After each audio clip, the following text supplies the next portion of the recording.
Grit and Valor 1949. Is it worth a buy? Let's read the words of the developer. A diesel punk real-time tactics roguelike set in an alt history World War II. Grit and Valor 1949 puts you in command of an elite mech squadron. Think fast and battle the evil Axis forces to liberate Europe. Upgrade your mechs and pilots and develop new strategies to neutralise the enemy HQ. Germany's rearming now, guys. They're going to have it. I previewed the demo of this, I don't know when it was, who cares. It wasn't that long ago. And now the game's out. It's in full release. It's priced at, well, on Green Man Gaming, you can get it for 13 notes. It's on 20 off. Links in the description. But is it worth buying? That's the thing. Well, what do? Well, as it says, you command mechs. Now, it looks like it's a turn-based game, but it's actually not. It's a real-time game with a live pause, so you can pause the game anytime you like. You can even put it in slow motion, do your moves, and then unpause, which is really neat. I like it. You start with just a couple of mechs, and you are in the UK, and you're trying to liberate it from the axis of evil.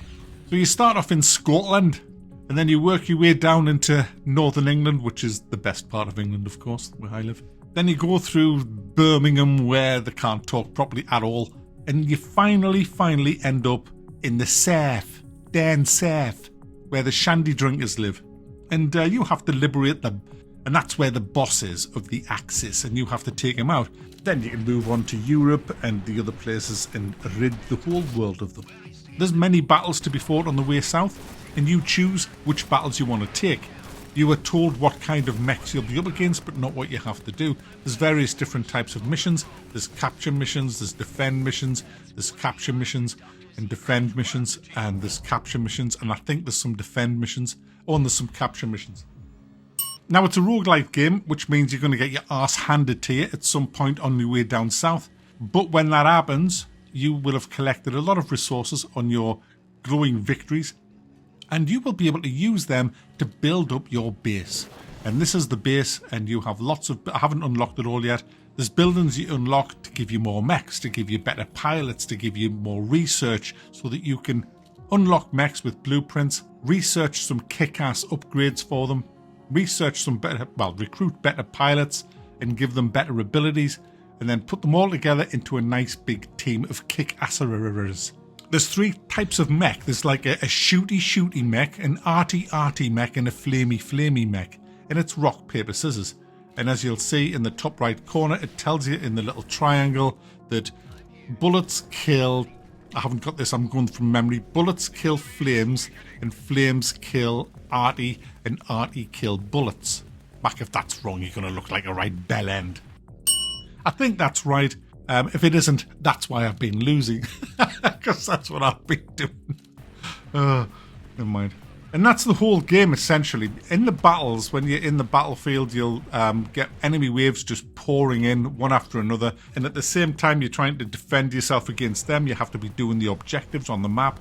So you're constantly kind of running around thinking, right, shit, there's a flamer coming there. I better move him over there. Oh, shit, there's a arty one coming, so I better get the flamer over there.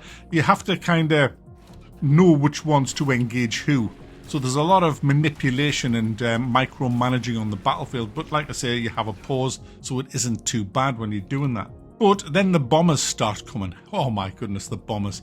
The bombers light up the ground where the bombs are going to land, and you have to move out the way or you take some serious damage. There's also care packages dropped by your RAF, and you have to go... well, you don't have to go and get them, but my goodness, there's some fantastic upgrades in them, so you want them as well.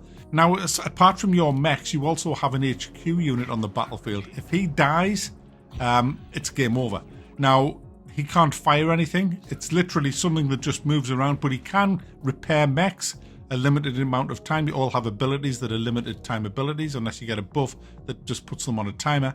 And this mobile HQ can also pick up care packages. So you've got to keep an eye on that, where it is on the battlefield, and not forget about it. So it does get frantic, but you can pause it, and it is really good fun. But it does get a bit samey as you go through. The boss is the first boss. I've only got to the first boss. I only got this today to play, and the first boss is cool. He's coming down from the top of the bot to the bottom, and out to smash one of your buildings, and if he does, it's game over. Now, I only had pretty much basic mechs when I tried to defend against them. I've replaced 2 of my mechs now with way better ones, so I'm hoping that I'll be able to take it out. I've got a long-range sniping mech now, so I'm kind of hoping I can take him out on my next run, which I'll be doing sometime later this week when I've got the other reviews out of the way. But it's a cheap little game. It has its flaws, it has problems. It can be a little bit dull, but overall I have enjoyed playing the game, and it's definitely worth 13 to 14 to 15 quid, which is what it's priced at the minute. It is on a 20 off at the minute on Greenman Gaming, which is why it's 13, but I think it's 16, the actual retail price of this game. But it's worth it for the little game that you can just jump in, do a few rounds, you can jump out and it'll save, and you can come back in and continue where you left off. So it's a fun little game. Bit of roguelike, bit grindy, but yeah, unlocking the new mechs and beefing up the ones you've got, it is fun.